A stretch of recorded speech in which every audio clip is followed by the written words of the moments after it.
watch your restaurant burn down. We have seen you struggle to export your products to the US. Like we spoke about the AGOA, we heard you benefited from the AGOA before. Well, nobody has to talk about the AGOA. But you have some new products coming in, and there are some struggles. 2-3 months ago, you were struggling with the design, the packaging, the flavor. Now we're talking about the intellectual property. Nobody will see that chicken to me. So what has been the challenges getting this far? I see you displaying already. What have been the challenges you are facing in the short period of time that you wish this zone could fix for people coming after you? All right, good afternoon. I'm going to reintroduce myself because I'm assuming there are people in the room that don't know me. My name is Tangi. I don't like to use the term CEO, so I'd rather say I'm the creative director of Tangi's Kitchen / Tangi Seasoning. I started, let me just give a little brief history of my company. When I moved from the US back in 2015, I was accustomed to cooking herbs and spices. And I was in an environment that didn't eat herbs and spices. I mean, spice would be pepper, but then there's different kind of spices and there's different herbs. And we were just doing MSG heavy base seasoning. And I wasn't used to eating MSG and heavy base seasoning, so I had to create my own seasoning. The first challenges that I started having was Liberians, farmers don't grow, they say grow what you eat, but then you don't grow what you don't eat. So they weren't growing any spices, they weren't growing, the only spice Liberians know is pepper. They don't know any herbs. And when I say that, I mean maybe 95% of the population don't know that. So they don't know the health benefits. You can eat healthy country chicken, but then what you cook that country chicken with can also become a health concern. So that was my major concern at the time when I created the product. Before I created the product, one thing I've noticed in Liberia is the reason why our small businesses aren't moving is because we are not intentional and we have pride. And when I say intentional is you have to have a plan when you start in anything. From the onset, I always wanted to have my own brand of seasoning. But when I started off with pepper. Farmers in Liberia don't grow pepper. They grow, and I know they say farm to market roll opening, I'm like, okay, whatever. But we don't grow pepper to meet the population demand. And when we do grow, we are not educated about drying for the next season. So we'll grow a little bit, sell, and that's it, wait for rainy season and grow. Whereas in the nearby countries, they have a way where they will process and they become dry pepper. So I had to go across the border on a bike, 2 hours. Mind you, I've never been in a rural area prior to moving to the US at a young age. I never went up interior. So I had to be intentional of what I wanted, and I needed 2 products to start off with, which was ginger. I could get ginger, but I couldn't get dehydrated ginger. So then it took me across the border. I could get pepper, but I couldn't get dehydrated dry pepper. So I had to go across the border. And when COVID came, I took my first break. I packaged. I got up one day and I said, why my parents always put something in a small little jar and they put a little sticker on it? And like, how do you sell that to someone who lives overseas? I mean, the process to explain it would be a lot. And so I went to China and I had them just by coincidence. I said, make me 2 packaging products for cayenne pepper and granulated ginger. And COVID happened. And so I'm stuck in my house with a lot of packages. And I bought a grinder and I started getting dry ginger and I sent it to the US. And my first break, in 1 week, I made $12,000 from just ginger and cayenne pepper. And so that opened my eyes. For the record, I have never had any access to grant. People assume that I have money, so grant don't greet me. Banks don't give me loan. I don't go to the bank for loan because for small business, I've had conversation with a lot of bank MDs and they've warned me. When you start a business, the first mistake you'll make is to borrow money or take a loan. And that's where intentional and pride come in for a Liberian business. If you don't have pride, you can start off with, when I started my business, I started with 1,500, and that's still a lot for an Irish Liberian. But if the intention is to say, well, I want to sell pepper and be known to be the best pepper seller, then you have to remove the pride and you have to be intentional. And you can start up with, say I have $100, and I'm money that the 1,500 was money that I begged for. It wasn't money that I had. I went to 3 individuals and give them this little, kind of story. Excuse me. And I would answer no way cut me off. And then I was like, I want to my little pepper business. I show 500. So I was like, that's it. Mind you, I didn't even have the 500, but I was just telling them I was short. So by the time I got to the 3 person, I was to 1,500.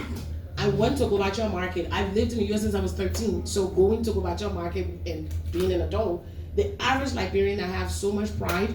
We see it as, I live in America. I am American, I live in Gobacha. But I had a small store, and the goal was for me to supply market women with pepper. I wasn't selling pepper in the cup, but I was selling it in the bucket, wholesale to the local retailers. And so that brought me to this place.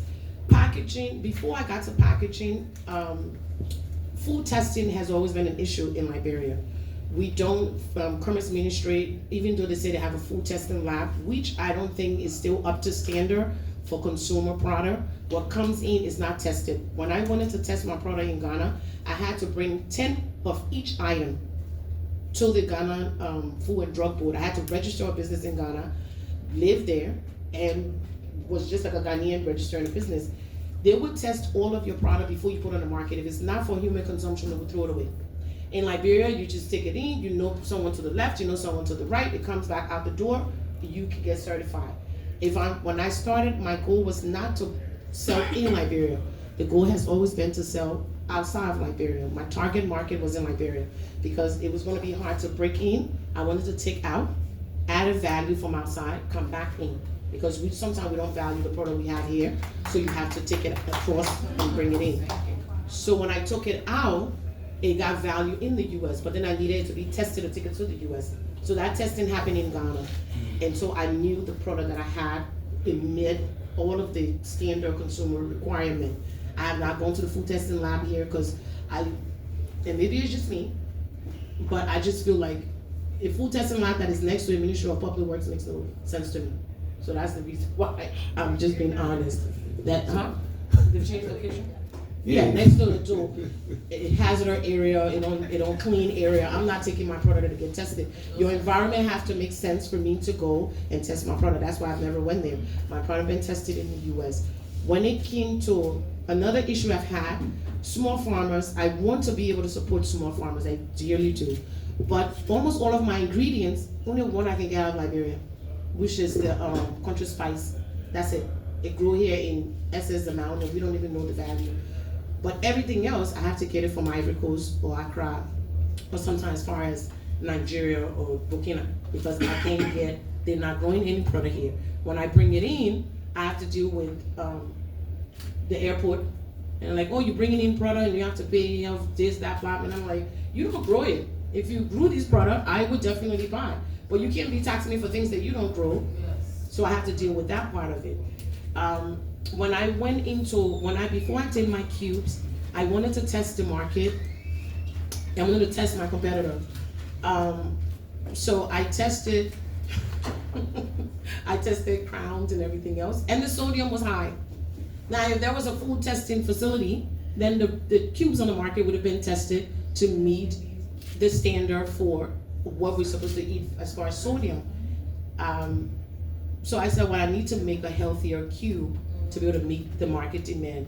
I don't have, my issue is not funding, because I've decided that, look, if I go to the bank and I'm starting a business of 50,000 and I have to give the bank my house and pay 4,000 a month within a year to pay off the 50,000, I'm already in debt in the afternoon when I walk out of the bank.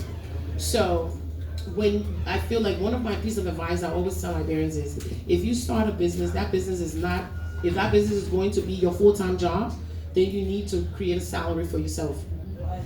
If your business pays you $1,000, if your business pays you $100 a month, you have to learn to live on $100 a month until that business grows. The business is not or I can eat 2,000 and I make 2,000. You don't have a business. You're just hanging around. So you have to cut out a lot of things from your daily activity, but you just have to be extremely intentional of where you want the business to go. I wanted my business to go, my goal, I always say I don't want to be a politician, I want to be the first Liberian millionaire that is on Forbes magazine. So I'm very intentional. Someone spoke about being intentional, and Jackson spoke about how people in the Netherlands were identified, and then it was a collective effort from the government. And I hope maybe one day you will be one of those people. Thank you very much, Ms. And I do have to pay $12,000 in tax for a small container. We Which come is from the annoying taxes. because I'm gonna go to NIC. NIC, I understand. They said, you know, you can do a facility here and process your cube. All of the rest of my product are here except for the cube is made outside. I can't because there's a lot of things to factor in. You do a manufacture, small manufacturing here, you have to have skillful workers. They have to know how to use the machine.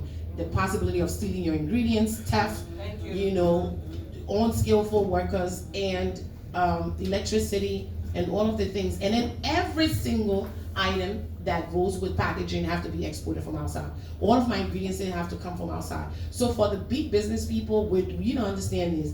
Their profit margin is 25 cents to $1.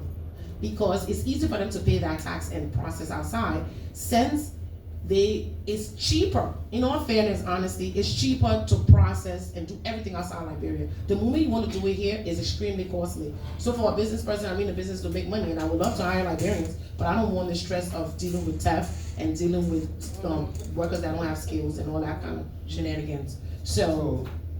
As I don't know how the zone gonna come in on that one. Yeah, so the zone is hoping, we are Are hoping you speaking for the zone? You work for the zone? Yes, ma'am. Really? Today you work for the zone? Yes, ma'am. Okay. The zone is hoping to fix some of these problems to unlock growth. And what we have understood is, one, the taxes, two, the raw materials. So access the taxes, access to finance. Well, everybody will complain with access to finance. They still don't like packaging. The standard board. I think everybody put it what the standard authority to do. Yeah. You need to remove yourself when I graveyard. No, they got a very good building now. And By the graveyard? No. Where? Very good building now. He's here, he will talk about himself. Okay. So thank you, Ms. Banto. We appreciate you, and at least we have noted that. And I'm happy that, congratulations again on your cubes. I'm happy that other SMEs here are hearing what you are saying. The problem is not unique to you, and I'm sure they're gonna say the same thing.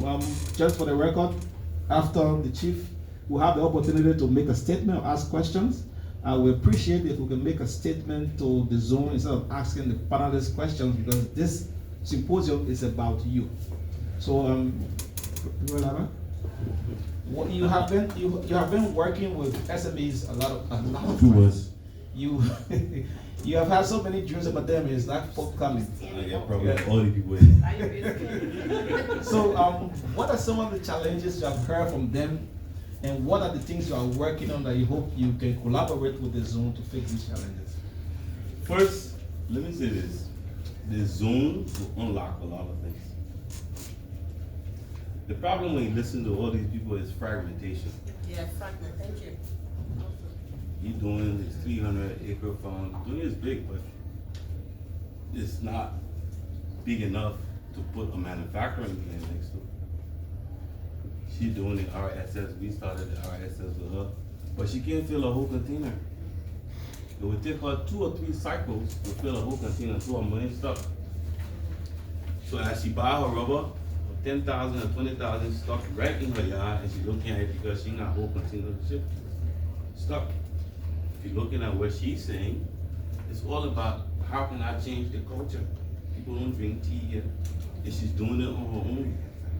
When you look at Mahmoud, it's same fragmentation. I have to go on this side and buy palm oil. I gotta come on this side, buy palm kernel, and all that stuff. If you look at what Tandy is saying, it's the same thing. All of the underlying thing comes to access to finance. Yeah, that's what IFC is. But let me talk to some of the operational issues and why I think this doesn't make sense. The zone brings in volume. If we all take our produce, let's just take palm oil, let's just take rubber. I will start with rubber. If we bring the rubber to the zone, we can move into compounding. Exactly. Compounding is where you think about cake or think about producing pastries. When you can decide that this is a rubber product, there can be hard rubber product, there can be stretchy rubber product. So you mix the rubber, the latex, the couplings with different things and you get different rubber products. That second layer in a zone changes the price, changes the game. We went to Sri Lanka and we saw the same thing. That's how they change. So when you're looking at the zone, let's look at how we can bulk the guys in. The viscosity of our rubber is one of the highest. When I say viscosity, the stretchy content because of the water supply that we have in Liberia. 8 or 9 rivers across, so we are not short of rubber, of water. So it really gives our rubber tree a line. If you look at our cocoa, we have our cocoa is one of the biggest within West Africa, one of the highest standard. But if Momolu Toba is just producing one little small chocolate bar, and that he doesn't have that level of volume to be able to push the cocoa market, it's hard to push financing. So when you look at the zone, I'm looking at volume. That's the first thing I look at the zone. Is how can we figure a way, working with the zone, to bring our raw materials into one place and be able to add value to it. And we can't make every product, we may not be able to help everyone, but that is one thing. The second thing I wrote down is around supply development, access to market. If I'm sitting, look, we're 5 million people here. If you look at Guinea, the 15, you look at Ivory Coast, the 25, you look at 26, yeah? Okay, you look at the other people, it's 10, about 10 million. And already at 60. If everybody's shipping a small container, who really will come here? We're small, so there has to be to get a little bit of captive market to be able to go through the zone. So if a supplier comes here and say, I want bushings for my cars, he knows that if all the rubber produce are going into the zone and they're doing a little bit of value addition, they can produce with consistency, with the level of quality, to be able to, what do we just do there? Just add a simple compounding factory that can be able to bring all of our things. Now, if you look at the cost of your rubber here, it's $650. On the international market, it's $2,000. By the time you add value to that, it goes up to $8,000 a ton. But our farmers here are only getting $600. And for that $600, I was doing the math for 10G, when they pay the workers at $450, when they take away the operational cost, that's another $40. At the end of the day, that $640 is $50 to get in the pocket. That's it. Because they're selling raw rubber. So when you start looking at things like the special economic zone, and when I say economic zone, we're not talking about just manufacturing. Economic meaning that the quality people must be there. Because most of our produce get out of Liberia, there's no stamp of approval to say A is A here, it's the same A that in China, the same A that in Europe, the same A that anywhere. It affects all of our industry. It affects the fish industry because we don't even have a competent authority to be able to stamp our fish for it to be shipped out of Liberia and get the best out of it. Wilhelmina talked about her rubber.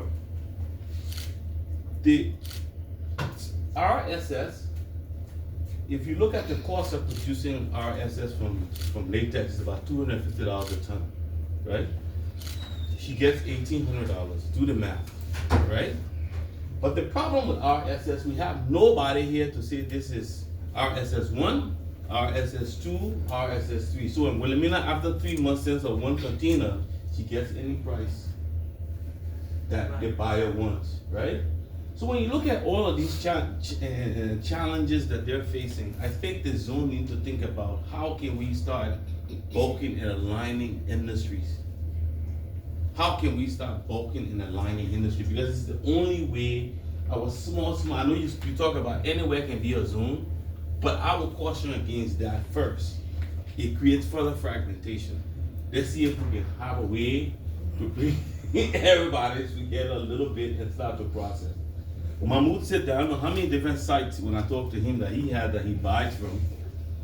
But think about the logistic needs that is required to be able to pull. Now, I'm saying all of this because I'm laying, I ran a business, but in this case here, I'm not talking as a business person.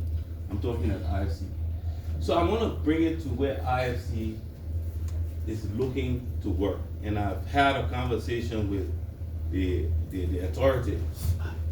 Is long ago, IFC only will finance people coming into Liberia. The Firestones of the world, the Sim Darbies, those big companies that you never hear about is for IFC. But we're realizing one thing in Africa is that innovation is starting within the local, within the countries. In Liberia, we're starting to see that most of the people who were traders today are backwards integrating into becoming manufacturers. We're making tomato paste here, ketchup here, we're making mayonnaise, we're making biscuits, we're making a bunch of other things, right? Tangy making powder, they're making all that kind of stuff. Now, we are looking at it and saying, how can we help with that? So we have this program called the Local Champions Initiative. What that would look at is at 3 different levels we're gonna look at Liberian corporates. I'll give you an example, we don't have that product yet today. Aqua Life. Jubawa started as a small operation. Jubawa started pushing, and all of a sudden, through the Local Champions Initiative, how we work with Joe. One was to strengthen him to make sure that on outside of IFC, anybody can invest in him. Why? What do we do? Corporate governance. Most people sit down here, if I ask all of you who has a board, do you have a board? You have a board? Yes. You have a board? You have a board? You have a board? No, you don't have a board.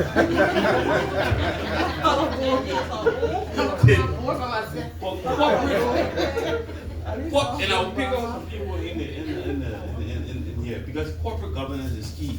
If I come to you and I want to invest in your business and you don't have corporate governance, it tells me that there are problems with how you run, how you set your strategies, how you run your business, how you ensure there's operational efficiency, how you measure your progress. The second thing, most people don't have financial statements. And not only their financial statement, audited financial statements. I'm not saying they're audited